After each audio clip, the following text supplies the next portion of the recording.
This is Good Morning Indiana, working for you. It is 4:27 here on your Thursday morning. Thanks for starting your day with us here on Good Morning Indiana. I'm Lauren Casey. And I'm Meredith Barrick. We begin with a violent night in Indianapolis that has left a teenager and another man dead in two separate shootings. And those were just two shootings out of a few overnight. Yeah, first I want to take you down to the south side. That's where they're working a shooting where that teenager, 17-year-old, was left dead. That happened near Bluff and Meridian. They're still working out all the details in that case, and we're going to keep you updated as we learn more. Another scene, the other one you just mentioned, Meredith, on the northwest side of town where a man was found shot in his car. So two different scenes, a busy night for police, and we're still working to get more information on both of those cases. Yeah, we will continue to follow those cases. Tonight, though, you are going to want to tune into RTV6 because the Democratic candidates for the 2020 election will be back on the stage debating one another. These 10 candidates that you see right here are the ones that will be there tonight. And, you know, it's been a pretty big pool of candidates, and so they're finally starting to narrow down the field a little bit, down to those 10. So these are the polling top 10 that they have right now, so this could really make or break some campaigns. Maybe some will rise to the top. Others might say, this isn't going to work for me. So right, and we're expecting to hear a little bit more about what their platforms are now that there are less of them on that stage. You might be able to keep track a little bit more now. All right, we do want to bring in Alyssa Donovan right now and talk about our forecast. It's been kind of a hot, sticky time here in central Indiana. Right. We had the cool down. We were thinking we're ready for fall. Pumpkin spice is out, but no, we're back to summer. No, we are back to summer. Those temperatures starting warm again this morning. We're in the 70s. As we head through the day, we are climbing back into the 90s. And again, we do have that potential of some showers and thunderstorms this afternoon. 72 right now in Indianapolis. It's going to be 90 degrees later today. Those spot afternoon storms possible. Tomorrow, better chance of storms in the forecast, and then we're going to have a brief cool down as we head into the weekend before we start to see those temperatures climbing back into the 90s next week. So we're just kind of going to see a little bit of a dip down before we're back into that heat. Okay, Alyssa, thank you.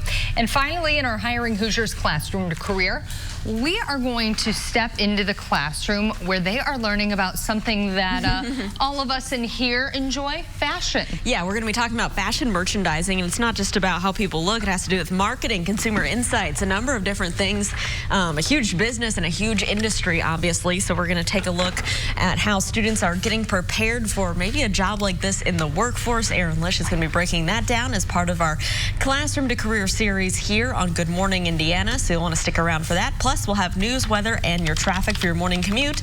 It's all coming up right here on RTV6. This is Good Morning Indiana, working for you. A shooting leaves a teen dead on the city's south side. Breaking overnight, what police say happened in the moments before the gunfire. Plus, Hoosier officials are investigating more cases of vaping-related illnesses, how national leaders plan to combat that outbreak. But first, here at 4:30, we do want to welcome you into Good Morning Indiana on this Thursday. I'm Lauren Casey. And I'm Meredith Barrick. Alyssa Donovan joining us here. And Alyssa, I saw some patches of fog when I was driving in this morning. So we have some patchy fog out there this morning, and it's going to be a muggy start. And you noticed as you stepped outside, very warm. Yes, as well. Once again. Yes. And we are going to continue with that heat as we head through the day. Temperatures starting in the 70s across the area. 72 right now in Indianapolis, 69 in Peru. It's 72 in Richmond, 68 in Greencastle. And as we head through the day, we're going to climb into the 90s. So we have this warm and moist air mass that's been in place. That's going to continue to bring us those warm conditions as we head through the day. We're also going to see some of that patchy fog in areas this morning, those muggy and humid conditions to start. And then by the afternoon, we do have a small chance of an isolated spot storm as well, just as we see a little bit of convection build in. So here we are at 7 a.m. this morning. We do have mostly clear skies across the area, potential for a little bit of cloud coverage later today. And then by the afternoon and early evening, that's when we could see some of that convection spark up. Not expecting strong storms with this system, but just a few quick storms if you do see see them at your house. They won't last very long. And then most of us, though, we are going to see dry conditions with just partly cloudy skies later this afternoon. So some of us will see those storms, but most of us won't. Starting today in the 70s this morning, climbing into the upper 80s and low 90s this afternoon. And then we are going to see a better chance of some showers and storms tomorrow. All of those details coming up in the full forecast. All right, Alyssa, thank you so much. Here's a live look right now from our INDOT traffic camera at your commute to our southeast.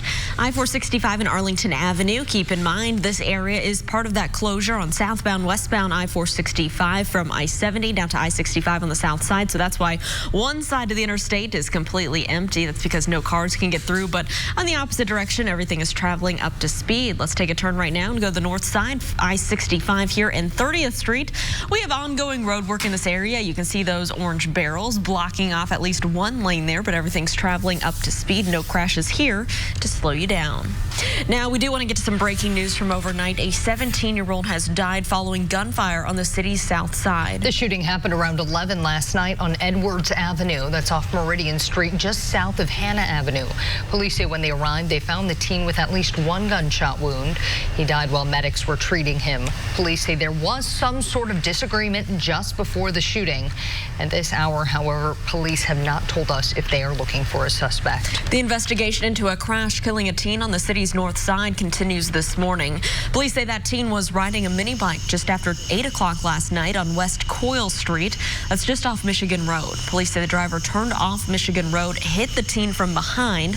Authorities say the driver then got out of the car and ran away. Police say they're working to learn what led up to that crash. They're going to process the car so that they can actually prove positively who was driving the vehicle. They will talk to that driver and try and determine if maybe because of the diminished light they didn't see it, or if he just wasn't paying attention, or what exactly led to the crash. Why was it that he didn't see the motorcycle? Well, authorities say the car was registered to a person who lives nearby. They're now working to see if any charges will need to be filed in this case. The city of Carmel says one of its police officers who is accused of driving drunk had a blood alcohol content more than twice the legal limit. Police stopped Carmel officer Brian Hood Tuesday evening near City Center Drive and Rangeline Road. Hood was driving his personal vehicle. During the stop, officers determined Hood had been drinking and performed a breath test. Investigators say Hood registered a 0.19% BAC, and he was booked into the Hamilton County Jail. He is now on paid leave pending the outcome of the investigation. At 4:34 new this morning, a man and a woman from Brazil are facing charges after reportedly making threats towards several Clay County DCS workers. State police say that 32-year-old Jacinda Batchelor and 25-year-old John Pastrick made the threats when they arrived for a scheduled chemical test. The pair was confrontational, made verbal threats, and used violent gestures towards the staff members. Batchelor and Pastrick both face intimidation charges. Well, neighbors in Martinsville are concerned about their safety this morning. That's because police are now investigating 2 deaths that happened within a week of each other that aren't far from each other. Investigators say the first death happened on September 4th near Garfield Avenue and Crawford Street.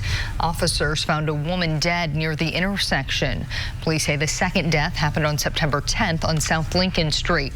Police found a woman's body inside of a home there.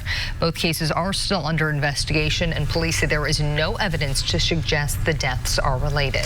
A portion of a busy road on the northeast side of Indianapolis is scheduled to close, and it starts this morning. Fall Creek between 71st and 79th Streets will shut down in both directions for construction.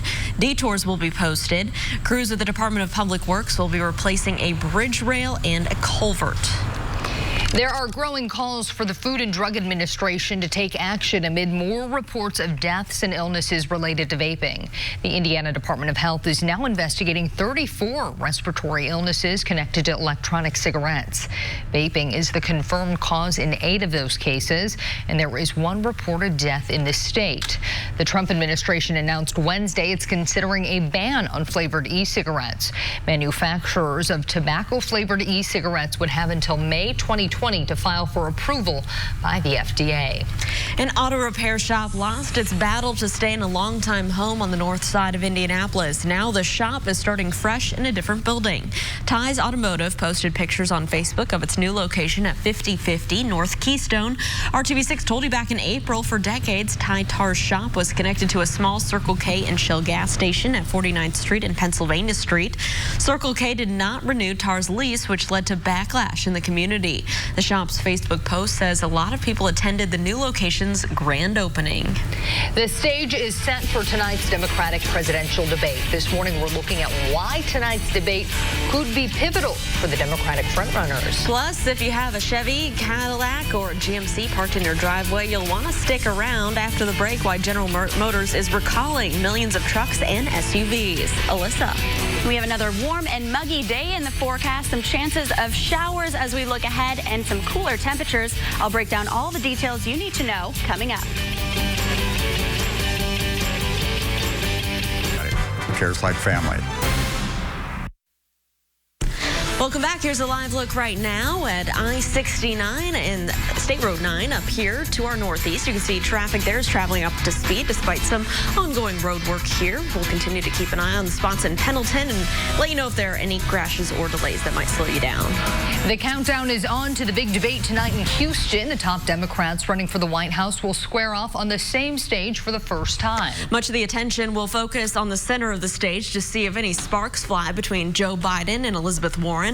All 10 candidates are hoping for a bounce. ABC's Serena Marshall has the very latest from the debate hall. The stage is built, the podiums are set, and for the first time, all 10 top candidates will face off on the same night. I think seeing Biden and Elizabeth Warren and Bernie Sanders, frankly, on the stage next to each other, the three of them alone have just an enormous share of the Democratic electorate right now. Joe Biden remains the front runner, and tonight he'll be sandwiched between Elizabeth Warren and Bernie Sanders. But that doesn't mean the 3-hour debate will be a clash between only them. The latest ABC News Washington Post poll shows the top 5 Democrats, from Biden all the way to Buttigieg, would beat President Trump if the election were held today. And while these two won't be side by side of the debate, Mayor Pete Buttigieg and Senator Amy Klobuchar were on the same flight together into Texas. Others already in Texas previewing their platforms at pre-debate rallies. A full-time minimum wage job in America will not keep a mama and a baby out of poverty. Or with some of their favorite hobbies. Beto O'Rourke jamming out. Andrew Yang breaking a sweat. But the goal for all? We're all unified in beating Donald Trump in 2020. But the Trump campaign isn't sitting this one out. Instead, they'll be flying their message from above, sending us this rendering of what it will look like. With the writing, socialism will kill Houston's economy. Here in Texas, the voters are concerned about the issues, everything from gun reform and immigration to college savings. But of course, looming over it all, that question of electability. Serena Marshall, ABC News, at the Democratic debate in Houston. As a reminder, you can watch all 10 of the Democratic presidential contenders go head-to-head tonight at 8, only on RTV6. Then be sure to stay tuned for RTV6 News at 11. At 4:42, the Environmental Protection Agency is expected to announce today that it's going to do away with a clean water regulation. The regulation is called Waters of the United States, and it was put in place by the Obama administration in the year 2015. It basically lays out what bodies of water are protected under the Federal Clean Water Act. Republicans have called it government overreach, but Democrats say it's necessary to prevent pollution. The head of the EPA calls the move a cost-saving measure. General Motors is recalling nearly 3.5 million pickups and SUVs to fix a brake problem. The company says there's been more than 100 crashes and 13 injuries related to the issue. Recalled models include the Cadillac Escalade, GMC Yukon, and Sierra. Also impacted are the Chevy Silverado, Suburban, and Tahoe. All of the vehicles were made between 2014 and 2018. GM says the problem is a faulty vacuum pump that may force drivers to put more pressure on brakes. GM says dealers will fix the problem at no cost to customers. At 4:43, nearly a dozen inmates in Louisiana are recovering after being hit by lightning while they were in the prison yard. The incident happened at the David Wade Correctional Institute near Shreveport. Prison officials say that the incident left shoes scattered on benches. Shoes scattered, benches overturned, debris scattered all over the prison ground. State offenders were playing flag football at the time. The prison warden says the sun was shining right before that lightning strike. And I was out there myself, and I promise you I wouldn't have been standing out there in the middle of the yard if I thought there was any danger of lightning strikes. I mean, and Colonel Baird and his crew were running dogs, and we wouldn't have had officers in the woods running dogs and things like that if we had any concerns. We had no warning whatsoever. Well, 9 of the inmates who were hurt were taken to area hospitals, treated, and returned to the correctional center. 1 inmate remains hospitalized in critical condition.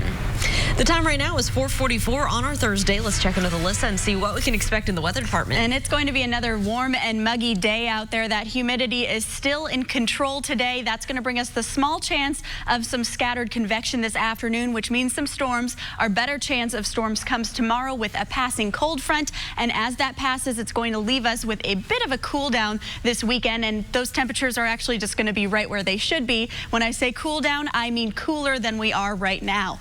Temperatures this morning starting in the 70s, 72 in Indianapolis. That humidity is high. You're going to notice that as you step outside. Winds are light out of the southwest, about 6 miles per hour. That's just helping usher in some of that moisture that you're going to feel in the air. Most of us starting very clear this morning. We have this boundary just to our north that's just bringing us a little bit of cloud coverage. We'll see a little bit more cloud coverage as we head into the afternoon. But what's going on is we have this low pressure system, this cold front that's building to the north of us, and that will impact us throughout the day tomorrow. But first, we're just going to see the potential of a little bit of convection as we interact with that cold front just to the north of us, that boundary. So what we're starting with this morning is temperatures in the 70s and warm and muggy conditions. By the noon hour, we'll hit the mid 80s. We'll continue to see mostly sunny skies, and then later in the day we'll build in a little bit more cloud coverage and that chance of some scattered showers and thunderstorms across the area. That's just going to be very brief if you do see those at your house. Not expecting any severe weather from that,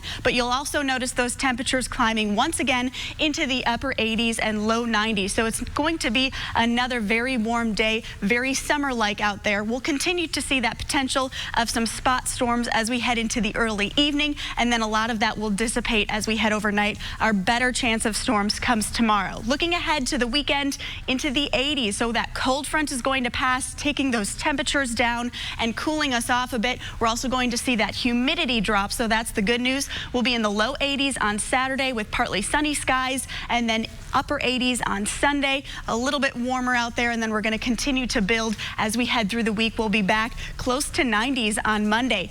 Today, starting in the 70s this morning, warm and muggy conditions will build in a little bit more cloud coverage by the afternoon. Spot storms possible later today and into the early evening, especially over some of those northern counties, but we could see that spread into central Indiana as well. Tomorrow, that's going to be our best chance of some scattered showers and storms.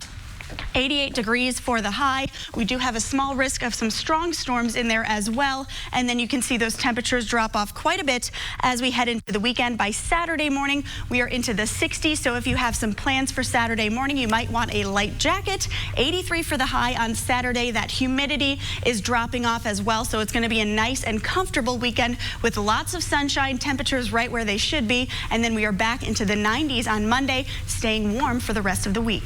All right, Alyssa, thank you so much for keeping a close eye on traffic as you're heading out the door on this Thursday. And we do have one issue right here you may run into if you're traveling on the northeast side of town. You see the flashing lights there in the distance. Those are the northbound lanes of I-465 near Fall Creek Road on the northeast side. Now, right now, all we know is there's some sort of traffic hazard in the road.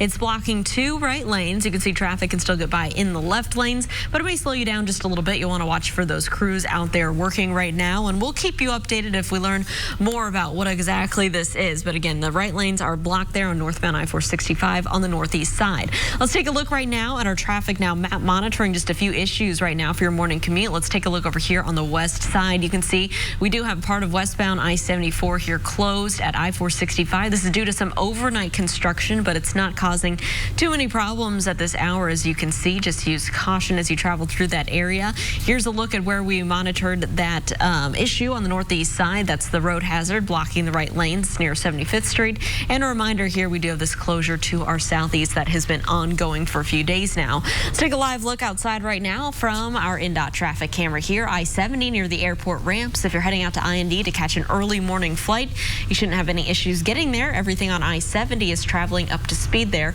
on the west side.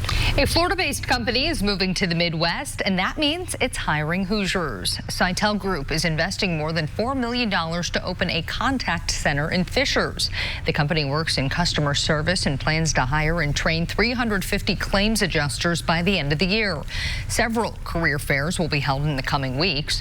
For more information about opportunities with the company, you can go to hiringhoosiers.com and click on this story. Alexander Rossi has a 41-point deficit heading into the IndyCar season finale. After the break, our Dave First is going to sit down with the IndyCar driver as he prepares for next week's race. Plus, our Classroom to Career series continues this morning. Coming up all new at 5, our Aaron Lish introduces us to a program preparing students for the fashion industry. But first, I'm Vinny Politan. Today on Court TV, closing arguments in Ohio versus Skylar Richardson. Prosecutors have accused her in the death of her newborn child. She was 18 years old, a senior in high school at the time. After closing arguments, of course, we'll be on a verdict watch. You will see and hear the verdict when it happens live right here on Court TV. And don't forget, you can watch Court TV live on your mobile device by visiting CourtTV.com. Stay with us. We'll be right back after the break. .fifthfreedom.org/alerts. Welcome back. Right now it is 4:54 here on our Thursday. This is a live look over on the west side where we do have some construction, I-465 and I-74. You see some crews working there on your screen, blocking a few lanes of the interstate, and it sounds like we do have some ramp work going on as well, heading westbound on I-74. So just avoid that spot if you can, but overall you can see it's not causing too many problems in your commute. IndyCar's 17 race season comes to an end next week when the series returns to WeatherTech Raceway at Laguna Seca. It's the first time the IndyCar series will be racing at the track in 15 years. So for California's Alexander Rossi, timing is everything. In his second straight attempt at the overall series championship, sports director Dave First has more on the race for that title. Truly the calm before the storm at the race shop. The crew's done with the car, polished and primed. All that's missing is the driver. But even once he arrives, it's not like there's any anxiety nearly 2 weeks after the last race. What have you thought about since then leading up to this finale? Nothing, really. I was hoping for some genuine nugget or something. Yeah, no, nothing. It's been nice to have a couple weeks off. Relaxed and ready might be the best description. Prepared to throw on the helmet, slide into his race car, and search for the limits of every session. And next week, it'll happen at an unfamiliar circuit. The championship finale is coming down to an event where we don't really have any kind of event history to lean upon, which is a good and a bad thing. It's a good thing because there's no team that has like any predetermined advantage because they're just good there. Right. It's a bad thing because we could potentially suck. There are scenarios where Rossi doesn't have to win to still overcome his 41-point deficit at Joseph Newgarden, but the easiest to understand is just to win, like he did at Long Beach and Road America this season. In a way, it kind of takes the pressure off because, that's what you do every weekend. You show up at the racetrack on the Thursday and you try and build a race car that's you can start on pole with and just go drive away and win the race. So the championship chase is on. Another avenue in Rossi's road. In just his 4th season, already making his 2nd title run with an Indy 500 win already on his resume. He'll turn 28 in a couple of weeks, likely turning heads for years to come. Has this season been a step forward, do you think, in your career and this program's development? Yes. I think regardless, we'll be somewhat pleased, but you'll never be fully content unless you're the title. The champagne at the end, right? Exactly, yeah. All right, well, we're wishing him the very best. We do want to take a turn right now and talk to Alyssa about our forecast today. Another hot one, Alyssa. Yes, it's still muggy outside, very humid as you step out this morning. You guys mentioned that earlier, and we are sticking with that today. Temperatures starting in the 70s will climb into the low 90s this afternoon. Spot storms possible this afternoon and early evening, and then tomorrow we have a better chance of some storms bubbling up. 88 for the high on Friday. Much cooler as that cold front passes. For the weekend, a lot more comfortable. That humidity dropping off as well. Temperatures in the 80s, but not for long. We are back into the 90s by Monday.